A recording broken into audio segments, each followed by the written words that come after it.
Bonsoir à tous, je suis toujours en compagnie de Radonga et on va commencer les demi-finales, à savoir notre très chère France qu'on adore énormément contre l'Italie d'Hernandez, de Rusciano ainsi que d'Achilles et de Matteo. Comment vas-tu mon Radonga? Et j'espère que ce soir-là, la France va passer en finale. Salut Boussino, salut tout le monde. Hâte de voir cette demi-finale, première demi-finale avec deux belles équipes. Et oui, on espère que la France va passer, mais ça ne sera pas facile. Parce qu'il faudra réussir à avoir le dessus sur Hernandez, un des meilleurs gardiens d'Europe. Et Hernandez, vous l'avez tous vu, vous étiez époustouflés. Et il était époustouflant face aux Pays-Bas de Cruyfford. Et ici, on s'était dit, Radonga en aparté, que c'était peut-être le meilleur tirage pour la France. Et on n'est pas rassuré avec Hernandez. Ce qu'il nous a démontré face à Cruyfford, c'est un peu compliqué quand même. Oui, de toute façon, là, dans la compétition, maintenant, il y a Suède, Allemagne, France, Italie. Il n'y a plus que des grosses équipes. Il n'y a pas eu de surprise finalement. Donc, il n'y avait pas de... Oui, c'est peut-être un peu plus facile que le tirage de l'Allemagne, qui me semble être les favoris dans cette compétition. Donc, pour les Français, c'est pas mal. Et de toute façon, pour être champion d'Europe, on sait qu'il faut battre des grosses équipes. Et c'est vrai. Et on rappelle bien évidemment les grands absents ici de cet Euro, à savoir Gentile pour l'Italie, ce défenseur là qui a eu une luxation de l'épaule, ainsi qu'Hidalgo, qui lui c'est plus le genou finalement. Et oui, ça fait à chaque compétition, il y a des blessures avant et il y a des grands joueurs qui ratent les compétitions. C'est triste, mais il faut savoir faire sans. Et là, les deux équipes ont perdu des joueurs importants. Donc, il n'y a pas de jaloux. Et oui, attention à son premier tir de pierre là qui va donner la tonalité du match. Tout de suite capté par Hernandez. Voilà, le ton est donné. Les Français sont bien entrés dans ce match. Oui, il ne faut pas lâcher l'affaire. Il faut mettre la pression sur le camp italien tout de suite. Parce que si on prend un but, après on sait qu'ils vont jouer défensif les Italiens et ça devient très très dur de revenir au score. Et oui, même si en face on a Amoro qui ne démérite absolument pas, on sait que face à Hernandez, c'est un autre gabarit. Attention à la percée ici d'Achilles, ça peut faire déjà mouche aussi, c'est la réponse italienne. Radonga que je commence à être fébrile. Oula oui, très dangereux, on sait que c'est un gros tireur qui peut marquer de loin. Oula. Et Jean, formidable arrêt là de Jean, ce qu'il vient de nous faire, oh là là là là là. Jean qui rentre aussi très bien dans le match, une bonne équipe de France là comme on l'aime. Oh oui, il fait bien son boulot, Jean. Il est là pour ça aussi, pour gêner les attaquants adverses et aider Amoro. Et là, il l'a très bien fait. Et oui, on avait du mal au début lors de la préparation. On s'est dit qu'avec le Danemark, c'était très compliqué. Un match qui n'était pas si rassurant que ça dans l'écart. Et là, c'est vrai qu'au niveau du début de match, ça nous rassure un peu plus de ce qu'on avait vu par rapport à l'équipe de France. Oui, il y a du mieux, il y a du mieux. L'équipe est quand même plus solide, va plus vers l'avant. Et oui, ça, pour l'instant, c'est assez équilibré. À voir qui va ouvrir le score. Et oui, c'est encore très incertain, parce que c'est un peu les équipes qui ont le même plan de jeu, pas non plus des grosses équipes offensives. Attention ici avec Achilles, non, tout de suite la sortie d'Amoro. Belle sortie là d'Amoro face au buteur italien. Allez, Pierre qui va trouver peut-être Bossi. Il a aussi vu Napoléon. Non, ça sera Bossi finalement. Napoléon qui fait des appels de balle au-dessus. Allez, Bossi, faut la donner. Faut pas trop se... Ouais, voilà. Ça, c'est l'erreur aussi qu'a Bossi. C'est de s'enfermer comme ça contre des défenseurs. Ça nous aide pas, ça, Radonga. Non, il est entouré de bons joueurs et il garde le ballon. On ne sait pas pourquoi. Et attention ici avec cette percée de Rusciano. Attention ici, lui aussi. C'est un certain félin et un renard des surfaces. Et il peut faire mal. Et tout de suite Pierre encore une fois. Ouais, encore Jean, pardon. Alors attention là, attention le face-à-face. Attention Radonga, la mauvaise sortie d'Amoro. Et voilà, ça fait but. Et voilà, ça fait but. Voilà, erreur d'Amoro.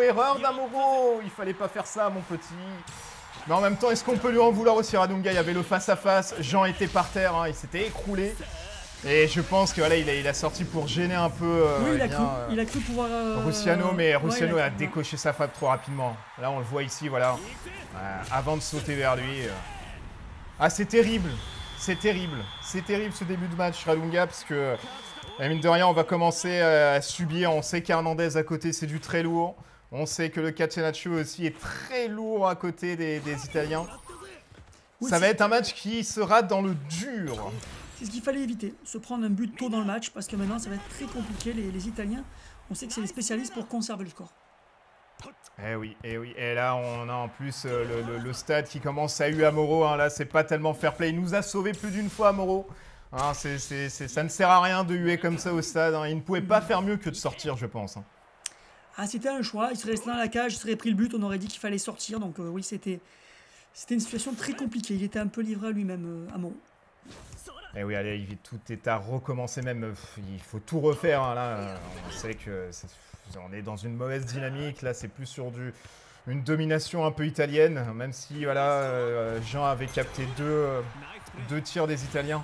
Il ne peut pas tout faire aussi Jean, il ne peut pas tout faire aussi Amuro. Il faudra vraiment un jeu très très très solide et une très bonne équipe de France pour remonter. Alors là, attention, ce jeu en une passe ici, une 2. Napoléon peut-être pour l'égalisation. Il est capable, ce Napoléon, d'égaliser. Hein. Oui, toujours dangereux là, attention, mais face à Hernandez, ça va être compliqué. Très beau duel en perspective. Eh non, oh là là, mais avec quelle facilité il a récupéré ce ballon. Avec un tir très très très fort et surtout très près. Hein. Il aime les mettre comme ça, Louis Napoléon. Et là, sans grand danger envers notre Hernandez. Attention, ici un autre tir peut-être de Pierre. Eh non, tout de suite. Hein. Ça veut fatiguer Hernandez. On voit que voilà, les tirs sont faits à droite et à gauche. Est-ce que c'est la bonne optique? Ils vont se fatiguer aussi, nos petits Français. Oui, mais bon, il n'y a pas beaucoup d'autres solutions face à un tel gardien. Ça va être ouais, très mauvaise posture là pour les Français. Peut-être sur ce centre. Et attention ici à Napoléon qui est bien dans la surface de réparation. Il y a danger à Dunga ici.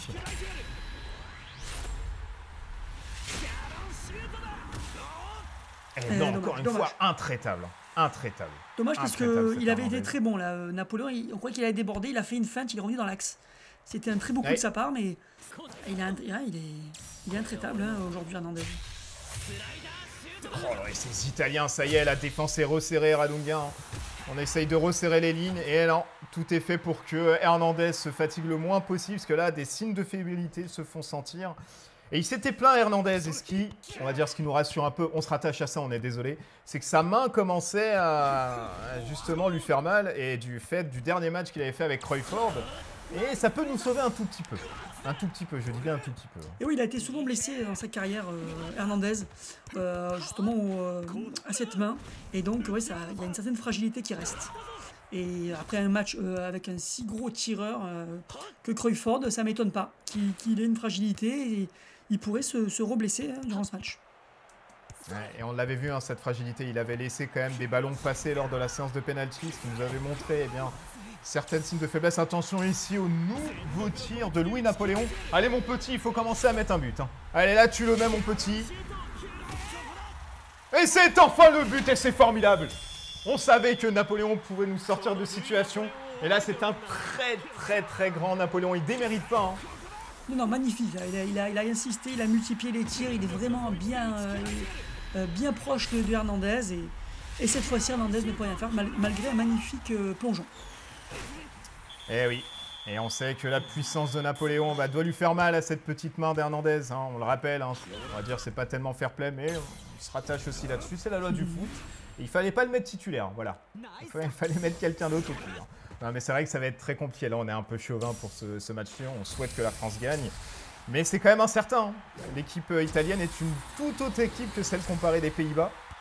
Et c'est vrai que c'est tout autre chose au niveau de la stratégie adoptée. Là. Oui, là, ils ont fait peut-être le plus dur pour l'instant, c'est-à-dire revenir au score déjà. Éviter de s'empêtrer dans un 1-0 face à la défense italienne. Et attention quand même à l'Italie, mais je pense que la France domine. Donc ils ont leur chance. Oui, et là on revoit bien évidemment les temps forts du match puisque la fin de première période a été sifflée par monsieur l'arbitre. Une issue très très très incertaine, bien que la France nous ait montré une certaine solidité, on va dire uniquement la sortie d'Amuro qui noircit un tout petit peu ce tableau.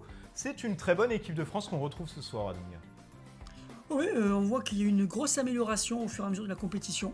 Ils sont beaucoup plus intéressants, beaucoup plus de tirs, beaucoup plus de construction. Et surtout, ils dominent alors qu'ils s'étaient fait bouffer par le Danemark. Donc c'est rassurant parce que c'est vrai qu'on ne donnait pas cher de leur peau après le dernier match de préparation. Et oui, et il faut croire que l'équipe de France est dans l'adversité qu'elle arrive à donner le meilleur d'elle-même. Okay, ça va se jouer sur quoi dans cette deuxième période? Quels sont les mots ici à donner aux joueurs de par l'entraîneur de part et d'autre, hein, que ce soit du côté italien comme du côté français? Bah, là, je pense qu'il va leur dire de rester bien concentrés défensivement pour éviter de prendre un but. Donc on sait qu'ils dominent. Donc il faut, s'ils continuent sur ce rythme-là, ils vont continuer à dominer et ils vont finir par refaire craquer Hernandez. Ils ont les clés, mais maintenant il va falloir rester à ce rythme-là. C'est pas évident. Et oui, et l'Italie peut aussi resserrer sa ligne défensive. Hein. On sait qu'ils sont très forts là-dedans. Et une simple relance, hein, et vous savez que si vous avez vu le match des Pays-Bas contre l'Italie, une simple relance peut faire mouche directement avec Rucciano et Achilleus à côté, puisque mine de rien, ces deux renards font très mal. C'est vraiment les poisons de cette équipe italienne. Hein. Et là, attention, on parle de poison et tout de suite, c'est Achilleus aux commandes, bien récupéré par De Gaulle. Allez, là, il faut partir tout de suite, là. Il faut accélérer, il ne faut pas laisser les Italiens prendre confiance. Eh oui, petit slalom ici de Napoléon qui va en force, attention, avec un petit tir peut-être décoché. Oui, c'est un tir. Ça peut être une grosse réponse ici dans ce début de deuxième mi-temps. Eh non, Hernandez va pas se faire avoir deux fois. Hein. J'ai cru qu'il allait relâcher le ballon, mais non. On a tous cru, Radunga. On aimerait bien qu'il ait du 4-1, et malheureusement, ça va pas être ce scénario. Enfin, du moins, on peut l'espérer, mais c'est très compliqué avec un Hernandez à côté. Attention, festival ici aussi de Pierre, qui lui aussi va tenter sa chance. Eh non, encore une fois, hein, c'est capté par Hernandez. Hernandez très solide aussi. Hein. Ça va être compliqué de trouver le chemin des buts. Oui, c'est pour ça qu'il ne faut pas prendre de but pour l'équipe de France, parce que chaque but marqué à Hernandez est difficile, donc voilà, il faut rester à ce score de 1 partout et en planter juste un pour la victoire. Et là, ça sera parfait. Absolument, donc là, il continue de mettre la pression, c'est pas mal. Festival, encore une fois, de Pierre. Un très gros Pierre ce soir à Dunga. Oui, très beau match là. Il a été transparent dans certains matchs précédents, mais alors là, il est dans tous les coups. Et ils en ont besoin de ce Pierre à ce niveau-là, les Français, puisque mine de rien, c'est quand même la pièce maîtresse de cette équipe. Hein. Marcel aussi, très bon, on l'a découvert dans cet Euro, ce petit Marcel, un très bon récupérateur et milieu de terrain. Hein. Oui, avec ses grandes jambes, là, il récupère beaucoup de ballons. Et ouais, c'est un élément fort de l'équipe. Et là, ça multiplie Radunga les attaques, mais Hernandez ne cède aucun tir. Il est sur toutes les trajectoires ici. Attention, la bonne récupération de Napoléon qui est dans l'axe. Et ça peut faire mouche, Radunga. Hein. Ça peut faire mouche. Oui, là, il peut avoir but encore. On connaît la puissance de Napoléon. Ah, ça suffira pas. Toujours intraitable, cet Hernandez. Intraitable. Là, déjà, un but. C'est très compliqué. Vous voyez que le travail ici des Français a multiplié les tirs. Ça va être compliqué de lui mettre un autre tir à cet Hernandez. Ah oui, il ne se laissera pas faire. Hein. Je pense qu'il n'a pas apprécié de prendre le premier but. Donc marquer le deuxième sera compliqué.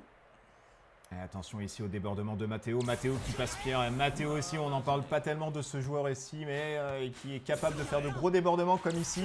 Qui va peut-être trouver Rucciano dans l'axe. Et oui, il le trouve, un tir à bout portant, mais tout de suite, capté par Amorou.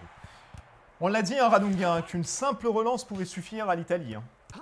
Ah oui, les Italiens restent extrêmement dangereux. On a vu contre les Pays-Bas, puis ils peuvent très bien aussi choisir d'aller au penalty, en se disant, enfin au tir au but, pour après laisser Hernandez les qualifier au tir au but. Hein. Donc, Et ils sont très forts. Ils sont très forts au tir au but. Hein. C'est vrai que l'expérience d'un Hernandez n'est pas la même que pour un Amorou. Et c'est vrai que si on en arrive au tir au but, malheureusement, on ne serait pas serein, hein, Radunga. Non, là on serait en danger. Si on arrive au penalty, au tir au but, on est en danger. Allez, pour l'instant, nous n'y sommes pas encore. Pierre, qui se fait prendre la balle. Attention ici à Rucciano. Percée de Rucciano, petit pont, mais tout de suite récupéré par Pierre derrière. Qui va chercher Napoléon. Allez, tout de suite, voilà, c'est bien redescendu. Hein. Il y a un pressing qui est fait sur Napoléon, là, Radunga, de part des Italiens. Oui, ils ont compris. Ils ont compris que le danger viendrait de lui. C'était lui qui peut battre Hernandez dans cette équipe. Et donc, ils vont le surveiller de très proche. Allez, attention encore une fois ici à Achilleus avec ses percées qui va chercher Rucciano ici pour un nouveau tir peut-être. Non, belle remontée ici de Pierre. Pierre, il est partout. Hein. Pierre, il est en défense, il est au milieu, il est en attaque. C'est vraiment du très gros Pierre ce soir. Oui, ça y est, c'est le vrai Pierre qui est de retour. Et heureusement, parce que sans ça, la France n'avait aucune chance. Et attention ici à Achilleus avec la percée. Non, il a trouvé De Gaulle sur sa trajectoire. Ah là, on n'y est pas. Hein. Là, il y a beaucoup de ballons perdus, Radunga, de par les Français. Un petit coup de mou. Ils ont bien dominé pendant toute la première moitié de cette deuxième période, mais là, ils ont un coup de mou. Eh oui, n'importe quoi, la Radungas qui sont en train de faire n'importe quoi, il fallait pas la remettre encore. Oh là. Ça, c'est ce qui va nous coûter peut-être le match, Radunga. Hein. C'est des erreurs comme ça d'inattention qui vont nous coûter peut-être eh bien, la finale, tout bonnement, puisqu'on le rappelle, c'est une demi-finale ici. Oui, et oui, ça se joue sur des détails, les demi-finales, donc hélas, ça peut nous coûter très cher, même s'il reste encore un peu de temps pour marquer un but. Et attention, c'est reparti très beau, pour très encore beau. cette combinaison des 1-2. Ah oui, là, la défense est carrément aura des pâquerettes. Attention avec ce nouveau tir canon eh bien, de Napoléon. Il est dans la surface, ça peut faire mouche, Radunga, ça peut faire mouche. Et ça fait mouche, Radunga, c'est formidable. Le 2-1. Le 2-1 de Napoléon qui nous sauve encore une fois, qui sauve cette équipe de France et qui pour l'instant nous permet d'accéder à la finale. Alors ça se voit pas mais j'ai bondi de mon siège. Hein. Et oui, c'est magnifique action. Alors, on a senti qu'il se passait un truc là, quand les deux Français ont traversé, ont percé la défense italienne avec cette combinaison. Et c'était cette action-là qu'il fallait aboutir. Bah, parfait de bout en bout. Et pour l'instant, une qualification méritée, mais attention à ce tir. Attention à ce tir, on s'extasie beaucoup trop vite puisque nous, comme on les dit, on est 100% français ce soir, mais il faudra aussi compter sur les attaques des Italiens. Ici, Amoro qui relâche le ballon. Attention, Attila, c'est tout seul. Oh là là, Radunga, il va pas remonter quand même, non. Ouais, stoppé tout de suite par Amoro. C'est l'ascenseur émotionnel ce match, Radunga, ce soir. Oui, ça a été difficile là, pour l'équipe de France qui a été dominée. Qui repassait devant, mais là, ils nous ont fait une petite frayeur là, avec cette action. Et Amoro qui a pas réussi à capter le ballon. Et oui, on revient bien évidemment sur l'action là. Tout est parti de cette 1-2 de Pierre avec Napoléon. Et ils sont très forts, ils se connaissent bien évidemment depuis de longues années. Et ce jeu en passe déstabilise énormément la défense adverse, qu'elle soit italienne ou d'une autre nation. Oui, là c'est l'équipe de France, quand ils sont en forme. Là, quand le duo est en forme, ils sont très difficiles à arrêter. Eh oui, ça fait mal. Hein. Ça fait vraiment mal. Attention ici, même Bossi avec le gros débordement qui va chercher peut-être Napoléon avec sa retournée acrobatique. Et non. Avec Hernandez sur sa route. Allez, il faut tenir encore quelques instants pour accéder à la finale. Cette finale qui nous permettra de rencontrer. Et c'est fait, Radunga, c'est fait. Qui va nous permettre de rencontrer soit l'Allemagne de Schneider ou alors la Suède de Stefan Levin. On est parti de loin, Radunga, avec une équipe très incertaine contre le Danemark, assez bancale en quart de finale contre l'Angleterre, une très grosse équipe de France que nous avons retrouvée ici, avec bien évidemment un début, on va dire, assez catastrophique d'Amoro sur sa sortie. Mais sinon, c'est quand même un petit sans faute pour cette équipe française. Oui, vraiment impressionnant. C'est plus du tout la même équipe qu'au début que dans le match amical contre le Danemark. Et, ils ont su se remettre en question et voilà, ils sont à 100%. Donc ça pourrait aller au bout. Et on l'espère, Radunga, on l'espère qu'on va pouvoir accéder à cette coupe d'Europe, hein, que ces nations, bien évidemment, convoitent depuis maintenant plusieurs journées de football. Qu'est-ce qu'il faudra faire pour la finale? Alors effectivement, bien évidemment, on n'a pas encore l'issue du sort de l'Allemagne ou de la Suède. Est-ce que tu as déjà un pronostic sur peut-être une équipe à avoir qui nous facilitera un tout petit peu la finale? Ah, je pense que ça serait plus simple contre la Suède parce qu'on a une très bonne attaque et avec un gardien pas aussi fort que Müller, on pourra marquer quand même plusieurs buts, je pense, en finale contre la Suède. Alors que contre Müller, on l'a vu, c'est toujours extrêmement compliqué et il suffirait d'un but de Schneider pour nous éliminer, je pense. Donc pour moi, l'Allemagne reste l'équipe la plus dangereuse. Donc espérons pour nous que la Suède va faire encore un exploit contre l'Allemagne. Et c'est vrai, mais on rappelle quand même que dans la Suède, il y a ce poison de Stefan Levin. Et il y a aussi ce quatuor qui sont très très très forts. Donc bien évidemment, même si le gardien est assez faible, attention à cette équipe aussi suédoise. De toute façon, dans les deux cas, ça va être une finale très compliquée pour nous. Ah oui, ce ne sera pas facile. Hein. On est face à deux grosses nations. Donc ça sera une finale compliquée quoi qu'il arrive. Et on se retrouve, nous, d'ici là, pour cette autre demi-finale qui est pour nous une finale en soi, à savoir le choc des titans entre l'Allemagne et la Suède. On vous dit à bientôt tout le monde. Bye tout le monde.